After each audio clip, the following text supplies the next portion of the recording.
देवळा तालुक्यात चोरचावडी धबधब्यात युवकाचा दुर्दैवी मृत्यू। देवळा तालुक्यातील दैवड-चिचवे परिसरातील चोरचावडी धबधबा हा पावसाळ्यातील पर्यटकांसाठी मोठे आकर्षण ठरत असतो।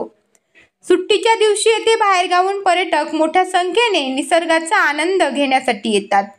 मात्र दिनांक 31 ऑगस्ट 2025 रोजी सकाळी 8च्या सुमारास मालेगावचा 17 वर्षीय महाविद्यालयीन युवक अन्सारी आपल्या मित्रांसोबत येथे फिरण्यासाठी आला असताना दुर्दैवी अपघात घडला। निसर्ग सौंदर्याचा आनंद घेत असताना त्याचा पाय घसरला आणि तो खोल डोहात पडला।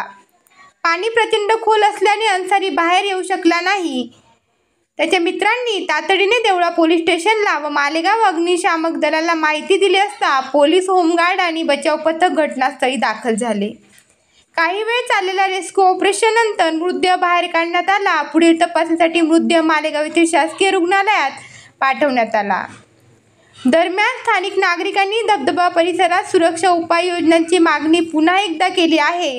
मागील 2-3 वर्षात याच ठिकाणी 5 ते 6 पर्यटकांचा जीव गेला असून लोखंडी बॅरिकेडसह सुरक्षा व्यवस्था उभारावी अशी मागणी नागरिकांनी केली।